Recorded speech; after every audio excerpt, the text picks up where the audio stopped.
जब शरीर खत्म हो जाता है तब क्या खत्म होता है? क्या आत्मा भी मरती है या कुछ ऐसा है जो इस संसार से परे है? मित्रों, गीता का सार भाग 3 में आज हम जानेंगे वो अद्भुत रहस्य जिसे समझकर मनुष्य मृत्यु से भी नहीं डरता। ये ज्ञान अर्जुन को श्री कृष्ण ने दिया युद्ध के मैदान में, मृत्यु के साए में। आत्मा न कभी जन्म लेती है न मरती है। अर्जुन डरे हुए हैं, अपने ही भाइयों और गुरुजनों के सामने खड़े हैं। तब श्री कृष्ण मुस्कुराते हैं और कहते हैं, न जायते म्रियते वा कदाचिन नायम भूत्वा भविता वा न भूया। गीता 2.20 अर्थात आत्मा न कभी जन्म लेती है न कभी मरती है, न वह उत्पन्न हुई थी न कभी उत्पन्न होगी। वह अजन्मा, शाश्वत, अविनाशी है। अमर आत्मा का रहस्य।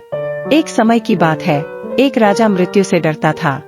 उसे लगा कि सब कुछ छूट जाएगा, महल, धन, परिवार। तब एक संत ने उसे गीता का ये श्लोक सुनाया, राजन, आप मरेंगे नहीं, सिर्फ शरीर बदलेगा, आत्मा तो अमर है। जैसे मनुष्य पुराने कपड़े उतार कर नए पहनता है, वैसे ही आत्मा नया शरीर धारण करती है। वासांसी जीर्णानि यथा विहाय नवानि गृह्णाति नरो प्राणी। गीता 2.22। राजा की आंखों में चमक आ गई, डर समाप्त हो गया। आत्मा और शरीर का अंतर। शरीर नश्वर है, आत्मा शाश्वत है। शरीर को सुख दुख होता है, आत्मा को नहीं।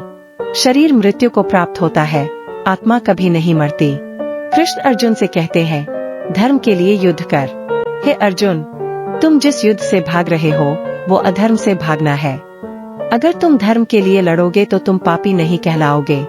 सुख दुखे समय कृत्वा लाभालाभ जया जया ततो युद्धा युजस्व नैवम पापम वाप्स्यसि। गीता 2.38। यानी जीत या हार की चिंता मत कर, बस धर्म का पालन कर। जब अर्जुन रो पड़ा, अर्जुन बोले, हे कृष्ण, मेरे अपने ही लोग हैं, कैसे उन पर तीर चलाऊं? तब श्री कृष्ण बोले, जो तीर अधर्म को भेदता है वो तीर तुम्हारा धर्म है। तुम युद्ध नहीं कर रहे, तुम धर्म की स्थापना कर रहे हो। श्री कृष्ण का सबसे सुंदर उपदेश, कर्मण्येवाधिकारस्ते मा फलेषु कदाचन। गीता 2.47। हे अर्जुन, तेरा अधिकार केवल कर्म करने में है, फलों में नहीं। परिणाम तेरे बस में नहीं है, सिर्फ प्रयास तेरे बस में है। इस श्लोक का आज के जीवन में अर्थ, तुम मेहनत करो, सफलता की चिंता मत करो। रिश्तों को निभाओ पर बदले की उम्मीद मत रखो। सेवा करो पर प्रसिद्धि की आस मत रखो। आखिरी संदेश, आत्मा कौन है?